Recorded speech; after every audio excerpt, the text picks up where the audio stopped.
I love doing different things. You know, I don't want to just do one thing. There's different sides to me. Yeah. I want to celebrate that. What's up, pals, and welcome back to another episode of The Passion Project, the podcast for multi-passionate creatives and those who want to live a more fulfilling life. Where every week you'll be hearing inspiring stories from passionate people and tangible advice to help you build the confidence you need to step out of your comfort zone and into your passions.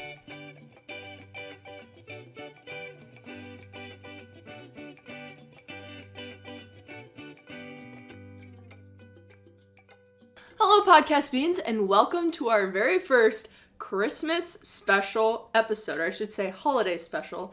I'm really excited to share today's episode with you. I took last week off, and I'm going to be taking next week off as well, so that's another reason I wanted to do something extra fun for today's episode. So, today we're joined by Kristy Bright and Lollipop, both my friends, but here's the catch. One is a human, Kristy, and the other is a dog. Kristy is a multi-passionate creator and entrepreneur, and she is currently most known for being a professional dog trainer, author, and speaker, which she's been doing for several years. Some of her other passions, though, include dancing and carrying out her message, her dog's message, Lollipop's message, who will also be our second guest. Lollipop is a 2.5 pound Pomeranian puppy, so if you're watching, you guys, she's adorable. And if you're not watching, I highly recommend checking out the video version of this episode.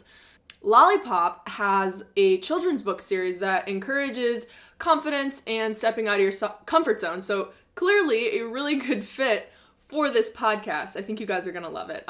So let's jump into the episode. So, Lollipop and Kristy, welcome to the Passion Project. Hello. Que question paz? Thank you for having us. Que question? Your question? Lollipop's gonna give us a quick little greeting. So, you guys, Kristy and Lollipop are our first duo guests on the show. And for those of you listening, Lollipop is a dog. She's a cute little white fluffy dog, and you're gonna have to check out the video version as well so that you can see what she looks like. But, Kristy's gonna show. Oh, look how cute! Que question paz? Thank you, Hallee, for having us on. And to give you guys another visual, those of you guys listening, Lollipop crossed her paws at the camera to say thank you for being on. That was adorable. She does over 100 tricks, and that is one of her favorites. Is it? So, okay. What's yes. that one called? When she crosses her paws to say thank you. It's how she says thank you. Yeah. That's adorable. What is Lollipop's favorite food? Favorite food? Yeah. Celery. Celery, Exactly. I mean, it is the cutest thing. Yeah. If I have celery and I don't share it with her, she's not a happy camper. She tries to get to that celery like you would not believe. So she chews it. I actually have a video of her chewing it on TikTok because it's so cute. So cute. She just chomps It's so it. crunchy. Yeah. She's probably just like chomp, chomping She away. loves Oh my it. gosh. That's hilarious. My dogs hate vegetables. Well, I don't want to say vegetables, but if you give them like celery or lettuce or anything green, they're like, yeah, what is that? Well, if I have it first, that's when she really wants it. So Okay. So Lollipop is a healthy gal. she does like her healthy food for sure. Aww. Have you always been a big dog lover? I have. Yeah. So Since I was a kid. Kristy is, today I really want to dive into what Kristy is known for and also what her other passions are, because you're so multi-passionate. I think it's interesting how people can be known for one thing, but like that doesn't make that thing more important than all of the other passions that you balance in your life. And it doesn't define me. I mean, I celebrate the fact that I have multiple passions, and so do you, and I love that. I think that it's so inspiring to see too, for me especially, and I think anyone else who like calls themselves multi-passionate or feels this. Right? Lollipop is multi-passionate as well. Is she? Yes. Lollipop She's not is just a fur boss. She's an author. She does appearances. She does her autograph signings.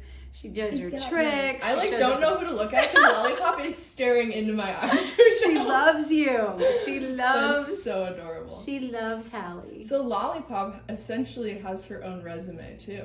Well, yes. So where do we start? Let's go through Lollipop. and how that ties, like, when did you get Lollipop? How old is she? Okay, so she is gonna be turning 3 here soon. So I got her in 2020, a week before the lockdown. Oh my goodness. Yes, and she's so a COVID puppy. Yes, and so I didn't even know that was going to happen. As a trainer, it's super important because that's what I do. Like that's what people know me for is professional dog trainer, Yes, and speaker and everything. And so she, when she came, where are you going? I know she's trying to get to Hallee right now. she's trying to crawl over to me. Right? When she came to me, the biggest challenge was that nobody wanted to be social at that point. You know, everybody was kind of locked down. And so when we would go on walks, you know, everybody would be afraid, you know, to come say hi to her or anything. So she really didn't get that. She was already a fearful puppy when I adopted her. So it was a challenge on getting her socialized in the beginning. You know, and so we've worked really hard, and that's actually what inspired me to continue to work with her outside of the regular, you know, things. So yeah, and make her a puppy influencer. Right? Well, that actually, you know, what's funny is like that wasn't even an idea that I had or a goal or anything. It was, I mean, I didn't really know much about social media at that point anyway. I just really wanted her to have that socialization, and I know how important it is. And then I saw the reactions from people, and I saw the reactions and how she was relating to the kids, and that's when I was like, wait a minute, like I cannot keep her to myself. Like I have to be able to give her these opportunities. And I feel like we were meant to be together because whatever her passions are to make people happy, I'm the vessel that will make it happen for her, you know, and support her in that journey. Right, because obviously Lollipop can't go and post on social media unless there's something you're not telling me. Right? She's pretty smart though. You never know. But she adorable. inspires me every day, and her actually going through her challenges, like being scared of people, being scared of dogs, being scared of the world, and being fearful of all of these things actually inspired me to create the children's books because I saw how the kids were doing the same thing, but they were relating, and it was breaking down the barriers when they would see her, and then they would start kind of opening up and being more confident and comfortable. And I was like, you know what? We have to do something about this. She's not just a cute face. This girl has substance. She does. I think dogs in general bring out something in humans that is special. It's like they're there for a reason. Yeah, they do. Like, why do our species interact? Like, why do we have dogs as pets and not... Right. I don't know, other things. Like, I can think of a good example. Like, monkeys, sometimes people have them as pets, but, like, not usually. There's something really special about them, and, like, the way she's looking at you right now. Like, she's sticking her tongue out at me. She's smiling. She's smiling. Well, I taught her, she's smiling at you completely. Like, I think she knows that have cameras or something. Because she knows. It took a year for me to train her how to smile on command. Really? But now when she sees a camera, she goes... like this, she sticks her little tongue out so it looks like she's smiling. Lollipop it's is so funny. I feel like I'm gonna have to describe these visuals the whole time for the people listening, but Lollipop is sticking her tongue out, and it's so adorable. Because that's how she smiles. Isn't that the funniest thing? I love that. So I want to talk more about what you're saying on how I think dogs, I read this on your website too, dog training and just dogs in general, it ties a lot into personal development and like who you are and like self-management. How do you build that into your training? Because you're a dog trainer, and I want to dive more into that after this. But to start, how do those tie together? Yes. So the last book that I wrote actually it talks about the psychology of the energy that we give off can really affect our dogs, and our dogs will reflect that energy back to us. So if we understood the power that we have to change our dogs' demeanor and how they show up in the world, because a lot of them are anxious, a lot of them are unsettled, a lot of them are, you know, stressed and stuff like that. If we realized how exciting it is to be able to show up like that and come into the house calm and centered, I actually teach people how to do that so that we get ourselves in the right space before we even work with the dog. That's the coolest part, is that we have so much control over the situation that we don't even realize that we have. So and it starts internally.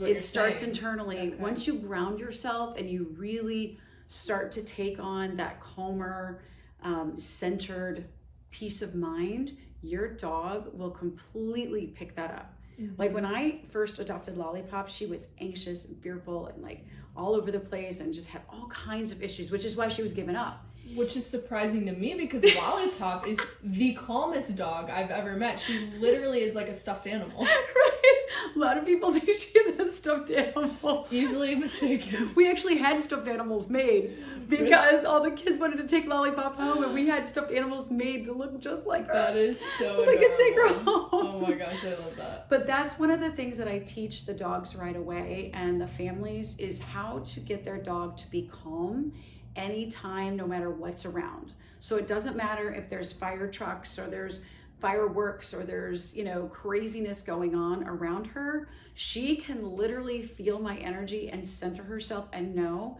that I've got this, Mama's got this, and all I have to do is trust in my leader, in my mom or whatever. And if she's got this, I can definitely trust the situation around me. And that's all I want her to do, because then I know, where she can go and what she can do that's good for her and not good for her and stuff like that.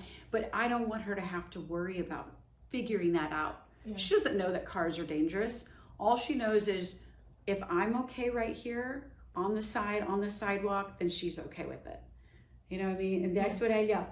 That's so interesting. I've never thought of it in that way, but it makes sense to kind of carry that ideology of like when you're interpersonal relationships. Yes. You have to look inward to make the outward relationship work. Mm-hmm. And it goes the same way with dogs. It's so true. I never thought of that. How did you realize that? Or like what brought you to that place of that understanding? Because I feel like that's a unique perspective to have and probably why you're so good at what you do. I don't know other trainers that train this way, but it was really important for me. I'm not just a trainer coming into people's homes. Like I do it on Zoom now, I do it on phone, I do it, through the online dog training course that I'm launching now. But it was really important for me to empower people to be able to create the situation on their own. It's not just about the dog trainer. I'm the vessel that's handing over this information, but it's really more about empowering people so that they can handle any situation that comes up down the line, because I'm not always going to be able to be there. And I want them to be able to be like, wow, if I just focus on myself for 5 minutes before I do work, and I work with my dog or whatever, I can actually change the way my dog sees me, the way my dog is fearful or not fearful about the outside world. And then you ultimately give your dog the best life possible, because now they're not afraid of everything. Now they're not anxious and not like all, crossing you back and forth when you're walking and tripping you and all of this stuff. And people just don't realize like what kind of change we can actually do ourselves, because they usually think it's mostly about the dog. It seems indirect. From a surface level, you're not thinking like, oh, me taking 5 minutes for myself is going to help me with training my dog. Right. It's even hard to think like, oh, taking 5 minutes to take a break is going to help me with work. That even seems indirect sometimes. But like the fact that you associated that with dog training, I think is such a unique and such a cool concept. Thank you. And you know what? I'm not afraid to step out of the boundaries of what dog training is usually like, because I created my own program and I've been doing it for so long that I have really blended everything that I've seen that has worked. She's got chewing. Lollipop's chewing away while you're explaining. I use everything that has worked over the years and really kind of condensed it into one program. And I'll give you an example. A guy came over the other day and he had this dog that was out of control. And it was sweet old man that was just needing help, right? And he just wanted to take his dog for a walk, but the dog would pull him down the street. He was like crazy when he got out of the car, everything, right? And he's like, and this dog weighs more than I do. Okay, so he's thinking, oh my God, what did I just sign myself up for? This girl is over here, this dog is huge, right? But what I said to him, and I said, you know what, Ray, his name is Ray. I said, Ray, just hand me the leash. I wasn't, here's the thing, I was grounding myself when the dog got out of the car, and I did that for 5 minutes before he even got there because I knew kind of the situation. And when the dog got out, I was not, my center did not move. The key is you keep your center strong. Don't let it get rocked by circumstances that are external. When the dog sees that, all of a sudden, the dog had never met me before. All of a sudden, the dog started to be calmer when he gave me the leash. So he's crazy, and then jumping all over the place. He handed me the leash, and through the leash, all I did was stand there. I did not even acknowledge the dog. I just talked to Ray. Ray was very upset with this dog. He was embarrassed. He did not know what to do. He was anxious. He's like, I've tried 6 different training programs. He's tried all of these things. And when he handed me the leash, all of a sudden, the dog, within 30 seconds, was sitting on the floor by my side. And I had not even addressed or looked at the dog at all. It was literally the energy that I gave the dog through the leash of confidence and being grounded and saying, listen, I know that you're having some trouble right now. It's okay. Go ahead and get it all out. I'm here for you. And I'm going to be a solid rock in your life right now. And the dog figured that out. Like I was saying that as I, giving him the energy through the leash, completely different dog in 30 seconds. That's why they call me the 10-minute dog trainer. I was going to say, is that why? Yes, because in 10 minutes, you will have a different dog. Wow. And he could not believe that was the same dog. He's like, what the heck just happened? He's like, did you slip the dog stuff? I'm like, what the heck? He's like, I've never seen my dog calm ever. And it was literally like, I wasn't going to be engaging in all the drama that was happening and all the temper tantrums and everything that usually works, to him to get his way. Like, it's okay. You can do what you need to do, but I'm going to stand my ground and stand for myself. And essentially, you're not letting it affect you. I'm not letting it affect me. And then all of a sudden, he had the respect and he had the confidence that I could handle the situation and I will guide him and help him to make the right decisions. Because dogs are not happy when they're anxious. We have to remember that. People think, okay, they want to be in charge and they want to be ahead of them. They want to do this. They don't actually want that. It's very stressful for dogs. And I want them to be able to be off duty and just be a puppy and just be happy and not worry about anything and let us handle that. Yeah, that's so cool. So when someone hands you the leash, you're not thinking, how am I going to control this dog? Nope. You're thinking, how am I going to control myself to translate that to the dog? Well, actually, that's a very good addition that you just added. What I start out thinking is I've already made peace and harmony with this dog. I am already in the energy of it's already done. You know what I mean? Mm-hmm. So it's not in the future. Yes. And I visualize us literally being friends, but respecting each other's boundaries and space, but also having this confidence with each other, and this trust. And I already think of it being done in the past, so it's not in the future. So it's not like this will work. This is going to happen like this. This is going to happen. I say it's already done and it's beautiful.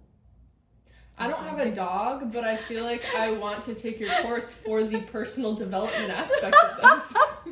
I love it. Well, you know what? It works with people too. As I do the life coaching and the relationship coaching and stuff like that, it actually works with people too, because once they really get a hold on and an understanding on how to ground themselves, when they show up for people, if somebody's having a hard time, they can hold space for them. They can actually stay grounded and not let the external affect them. And listen, this is not something that I just came in the world with. I worked really hard to develop this side because I didn't realize what I was missing.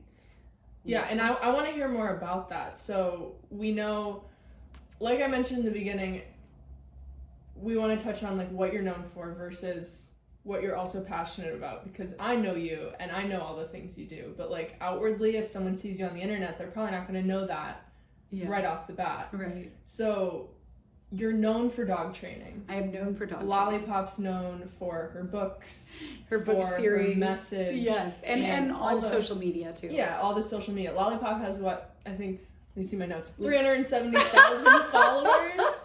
this little fluffy ball right? has that many followers. Oh my But goodness. look at her. Why? How could you not follow her? Well, because her mission is to spread peace and love and compassion and kindness, and also to inspire kids to want to read, because that was another inspiration for me, because I didn't want to read when I was a kid. And then I discovered Berenstain Bears. And that changed everything for me. And they were these big, beautiful, colorful books that had lessons in them. And I was like, wow, this is really cool. And then when she started inspiring kids, I'm like, you know what? I've already had 2 bestsellers myself for dog training for adults. So why not embark on a children's series? Because I really believe in starting from the ground up. So her series actually focused on building confidence in the kids and building their trust in their own instincts. And also it teaches them how to be calm in certain situations that could otherwise be very upsetting. So it's setting the groundwork. That's what I'm looking Yes. for. The groundwork for what you're teaching, Yes. so that the kids are getting that before, and they don't have to do as much heavy lifting. I love that. While you were saying that, Lollipop was pushing her hands over her face, confirming. And now she's thanking me. You're so welcome, Lollipop. Yes. She's crossing her paws again. She sure That's so is. adorable. I know you said you had 7 businesses. You've had 7 businesses? I've owned 7 companies in my life. You've owned 7 yes. companies. Okay. Yes. What was the first one? Let's go all the way back. Oh my goodness, are you sure about that? Oh, I'm sure. We're going there. We are going there. Oh my God, Miss Hallee. Okay, so I actually, when I was a kid, I was 7 years old. My mom, I really wanted a dog. I really wanted a puppy. I had this feeling that I just really wanted to connect with a dog. But you know, when you're 7, you have no idea what it really takes to own a dog and all of the things that come with it, you know? So my mom was like, okay, well, that's great. And well, we don't have that kind of money. So figure it out. If you can make $40 for 2 months in a row, then we'll buy the dog. But you have to make $40 a month so we can cover vets and we can cover, you know, food and we can cover, you know, training, whatever, right? But, you know, I don't really understand all this stuff. All I knew is I was 7 and I had to figure this out. I made, you know, 25 cents a week with allowance. So that's not going to work. So then one day I was looking outside and I saw my neighbors actually walking their dog, and they were getting pulled over by these dogs. And I was like, gosh, you know, it'd be really great if I could figure out how to walk dogs. And then that way, when I got my own dog, I would have an idea, you know. Plus I felt like I could connect with them while they wouldn't pull me over. So that's what I did. And I literally wrote on a piece of paper and put it in everybody's mailbox on the street, 25 cents a dog walk. My name is Kristy, call me. And then didn't put the phone number or anything, just put okay, Kristy, but how do I call you? I'm like, nobody called. That's so and cute. My mom was like, okay, don't give up, honey. Try it again. And then, so I figured out that there was no phone number on there. But, you know, it's my first advertisement, you know, and I'm drawing the pictures and everything. And so, you know, they call and they're like, hey, you know, can I speak to Kristy? That's like back then when it wasn't a big deal. Anyway, now it's like weird to call people. Right. Well. Also, you know, you don't want some guy being like, "Can I speak to Kristy?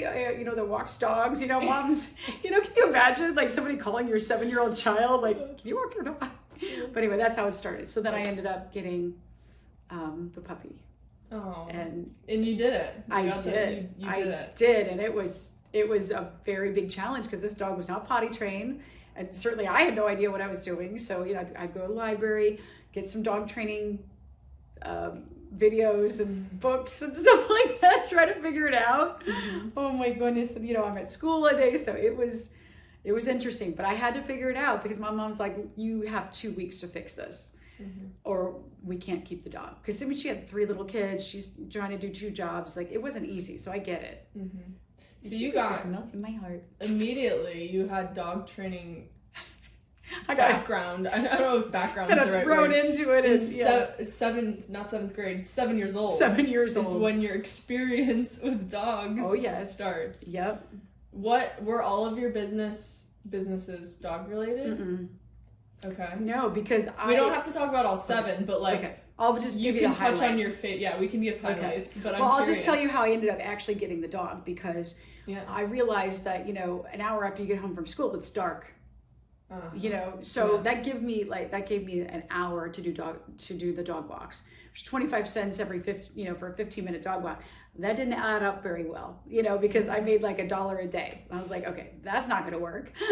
So then I was like, okay, how do I make money when I'm at school to actually be able to pay for all of this? Because I'm sitting there for 8 hours during the day at school. So then I put together literally a cart, a carry-on luggage bag full of candy, and I'm not kidding, full of candy and full of Snickers bars and everything else. And so, when I would go to school in the middle of the, when they had the breaks with the classes and everything, I felt like it's so funny when you see the New York flashers, they're flashing there, and I'm like flashing candy, and they're, I have candy. Oh my God. And you sold it at school? Or I sold it at school. Everywhere. I sold it I mean, people would find me. I was the candy girl. So you're known for candy. You were Kristy the candy girl. And the stickers and everything else. But the kids would fight over the candy in the middle of the classes. And so I would literally make like $50 a week selling candy. And so it was, do you want to hold her? Lollipop wants me to hold her. Mid-interview, I will hold Lollipop. I will take over. She is dying to see you. Oh my goodness. Okay. She's dying to see you. Oh my goodness. Okay, so the third business was actually when I was in home ec and I was in high school, they had us decorate a cake.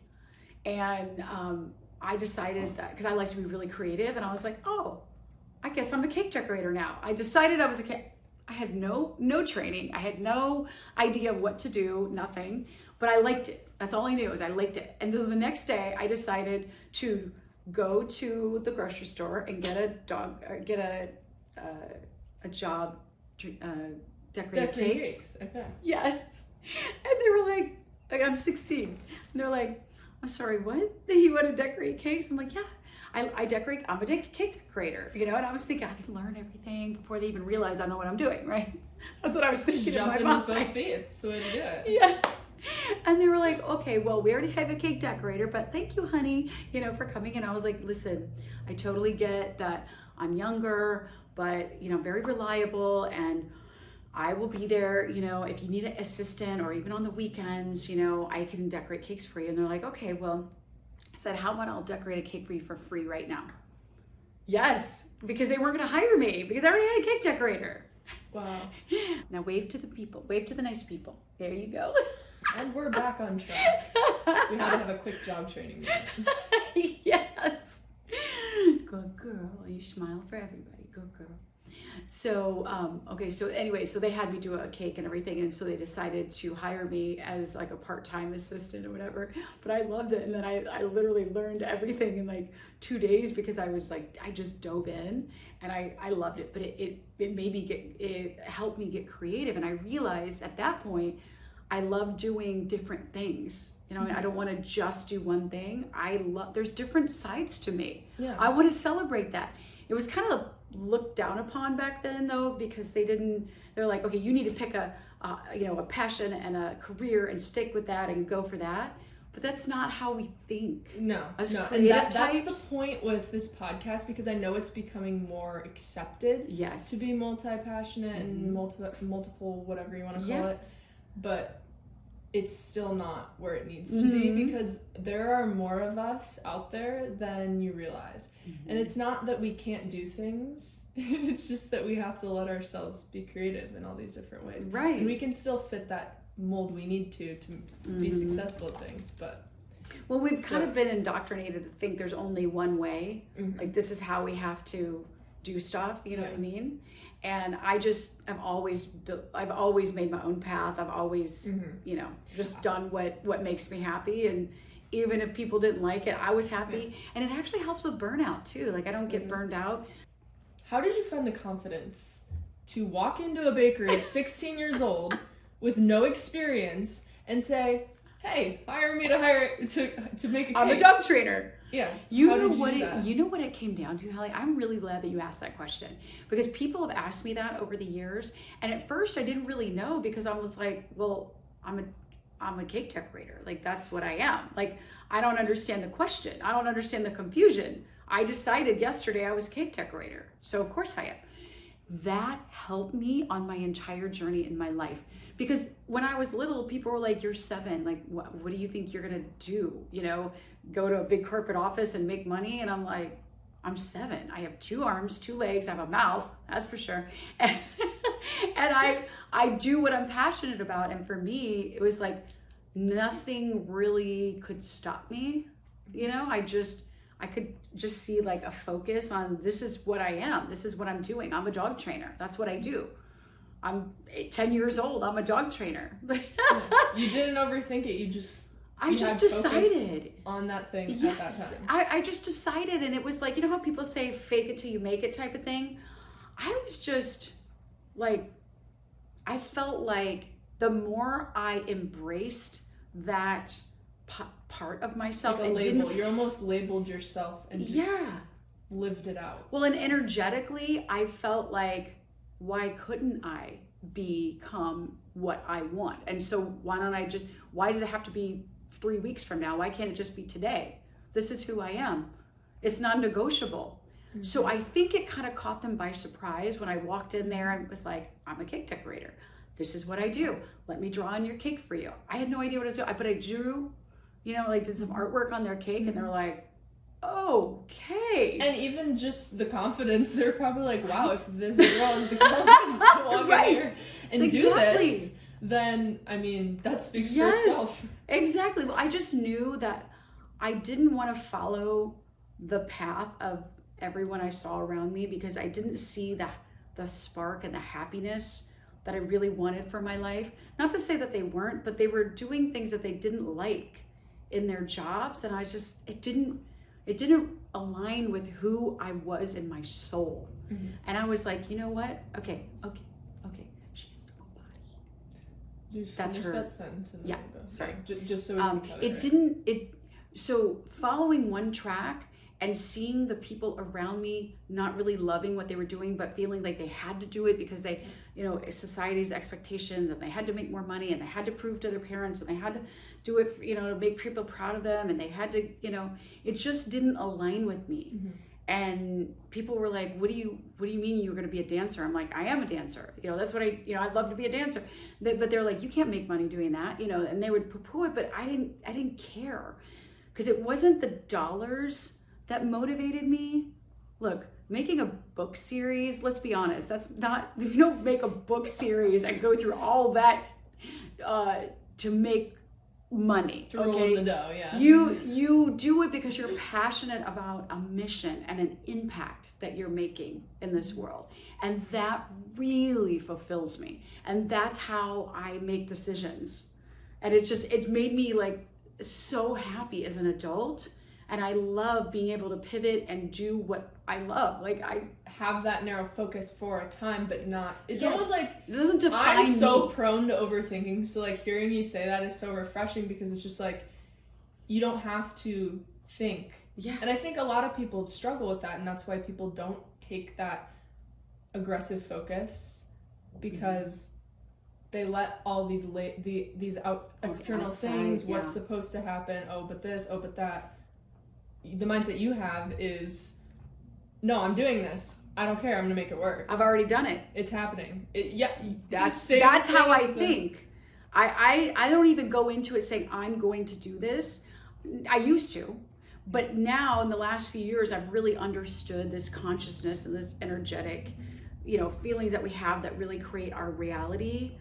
And I've already done this book series. That's what I said to myself last year. It's already done, and people love it, and it's wildly successful. And Lollipop is flown all over the country to do speaking engagements and show up with her autograph signings. And, you know, she's on, you know, Jimmy Fallon, and, you know, talking about her book series. You were on Jimmy Fallon? Yes. Why did he not know that? Well, he doesn't know it yet, but. Oh, right. Oh, yes. Right. But I'm already there. You're exactly.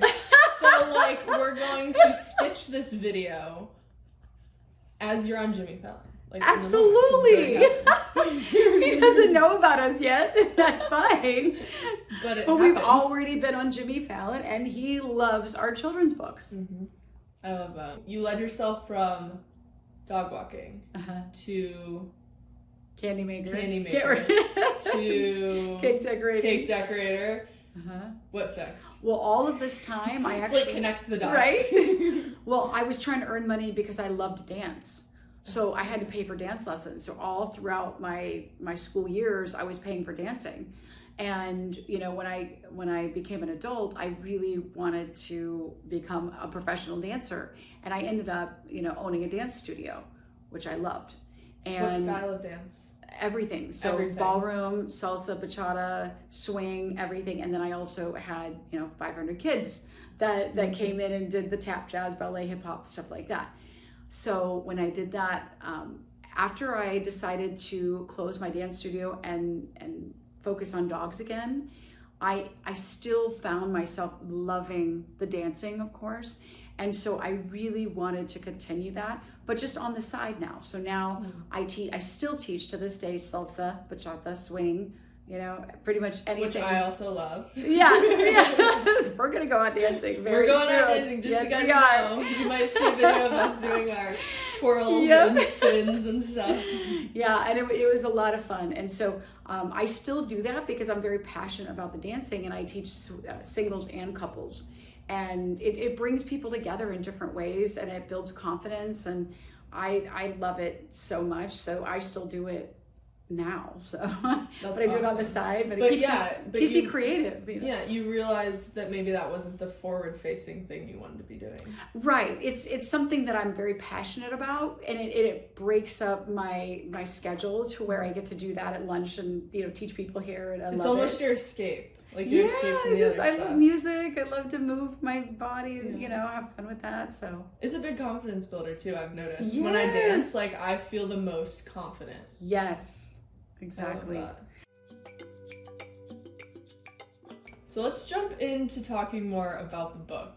I think it would be fun to read a little excerpt. Absolutely. So Lollipop has 13 books now. So she has a kids club. 13? Yes. Oh my goodness. We've been very busy this year. So we've done a book a month that was our goal, a book a month every month for a year, because she has a kids book club. And every month all her subscribers get a book sent to them, mailed right to their house. It's like the gift that keeps on giving. So how do you subscribe to her book? Like, I want to subscribe. Right? Well, you go to lollipopsworld.com and you can get the whole book club. And then every single month she sends it right out, and it has a new mission statement on there, like a new something that they're learning every single month. So something that, they're compassionate or learning new things, or it's just very educational, and getting kids to build their confidence and stuff like that. I love that. That's so adorable. Okay, so today you have a Christmas one, right? Yes, I brought the Christmas one. This is kind of a Christmas special episode, holiday special. Okay, so Lollipop is actually she is rescuing these little kittens, because Lollipop was rescued. So now she's paying it forward and rescuing kittens that were stuck out in the snow. So I'll read you a little thing from that. So she was hearing something outside and said, could this be the miracle she was hoping for? 2 new siblings that she could adore. Her mom said, you must have felt strongly in your heart, because here they are. And she reminded her to be happy and playful, because wishes can come true when you are positive and grateful. Yay! Because she wanted siblings, and then there they were. And now she's positive and grateful. I love that. Yes. That's so cute. Yes. I love the way you build in like the education to that. Yes, and the consciousness and the energetic connection, and that it's really important to us too. Yeah. Because it's not just just a silly book, which is fine too. Those are great. I just wanted to have a little bit of a deeper, meaning there of what she's standing for, Yeah. and helping kids with. So I love that. Yeah. So we've talked about a lot, and I feel like we could go on and on, but really, I guess the last question I want to ask you is, so for someone who has a dog, it's pretty self-explanatory how you can help them and the advice you've given. But if somebody didn't have a dog, based on the principles that you kind of teach in your dog training program, what would be your advice to them for building confidence and going after their passions? I would absolutely recommend keeping themselves centered and grounded and not letting them get rocked off their center, if that makes sense, because it's so easy to get caught up in the external of what's happening, but it's so important to stand for yourself. Listen, if you're not going to stand for yourself, who else is going to stand for you? You know what I mean? Yeah. I teach Lollipop how to stand for herself, and I'll tell you how. She was scared of dogs. She's 2 pounds. She was scared of dogs. And I said, honey, just stand your ground. Just stand for yourself. Don't be running around because they think you're a rabbit. They're going to, and she's like, freaked out. So she's running under the bushes. And I'm like, just sit there and stand your space, and they will respect your space. And they did. And now she understands, if I don't run away and I just stand strong, you know what I mean? Then I can ground myself, and then the dogs now respect her. And if she doesn't want them in her space, she just, stays there. But that's something that I would really recommend, is follow your passions regardless of what people tell you. I do not subscribe to that mainstream expectation. And I have had the most fulfilling, loving, wonderful, happy life that I could ever have dreamt for myself. And it's because I'm not afraid to go against the grain if I really believe in something. Okay, I know. Lollipop's cheering you on. Lollipop agrees with the advice. Is that what that was? She's like, yay! She's like, yes. Oh my gosh, that's so good. I really just feel like no matter what, for example, one of the classes that I was helping the kids with, is I volunteered to do entrepreneur mentorship for kids. And one of the things that a little girl came up and told me, she's like, I really love to make shoelaces and paint them, and I love them. And I said, that's amazing. Oh my gosh, can I buy one? And she's like, what? You like it? And I was like, of course. She goes, everybody's making fun of me. That's and so even adorable. She said, even my parents thought it was a dumb idea. And I was like, my heart. My heart. And I was like, I actually need like 4 of them for Christmas gifts. Can you make them for me? She goes, yeah, I can. I said, honey, no matter what, whatever makes you happy, that's what I want you to do. You don't have to explain yourself to anyone. You don't need anyone's permission, and you don't need anyone's approval. You do what makes you happy. Whether that means you end up with a huge shoelace company, or it transitions you into something else. To me, it's like, whatever drives you and gets you excited about in the morning, go for that.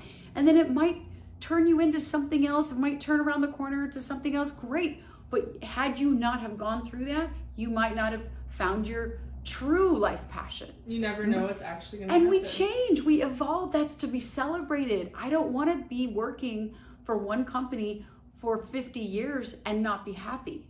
You know what I mean? Mm-hmm. I'm an ever-changing, evolving person. So I have different chapters in my life that I love different things. I've always loved working with kids and dogs, but they're in different ways. You know what I mean? So I love that. That's really great advice. And so how can people find you if they want to hear more, know more? Like, Kristy's a speaker. Like, as you guys know, we did the intro. We've talked about all these things. You're a speaker. We have Lollipop. Where can they find you? Where's the best place to go? So when I speak at places and I do speaking engagements, it's really, I can change an entire room of 1,000 people. I can change their life that night. Literally, they go home, I can change it through their dog, and I've never even met their dog. People come back the next day, they're like, they cannot believe their dog is totally different, and I've never even met their dog. It's very powerful, but just empowering people to understand how they can use their own energy to get things that they want in life, whether it be with people or jobs or kids or husbands or wives or friends or whatever, it doesn't matter. And then, so if they go to KristyBright.com, they can That's go. Kristy with a K. Yes, Kristy, Yes. right? BRIGHT. You probably have the name spelling issue too. People spelling your name. And then lollipopsworld.com. If you'd like to check out her books, you can still get these books for Christmas. So send me a message. And we have a very special treat for today's podcast. We are getting ready to launch our huge online dog training program, which I've been working on for a year now. And if you guys text 727-334-7283 and text the word podcast on there, I will send you a personal invite to my free masterclass coming up that will get you set up for the holidays for a very successful home with your dogs. And you will learn a lot, whether you just got a new dog or you're getting a new dog or you have a dog that needs a little tweaking, whatever it is. I want you to have the role model of the neighborhood. I want you to be able to brag about your dog and the fact that you did it on your own. I'm going to support you in that. So make sure you text 727-334-7283 and we will get you in there. And there's a limited availability. So I want to make sure that your guests get an opportunity to do that as soon as possible. You hear that, podcast beans? Kristy is giving you guys a special treat. I love that. Everything she just said is going to be linked in the show notes so that you can find it, you can find her, you can find Lollipop, and in case you didn't remember the number off the top of your head, it's in there too, so you can get your special treat. But Kristy, thank you so much for being on the Passion Project. This is awesome. Of course. We were happy to do it. Of course.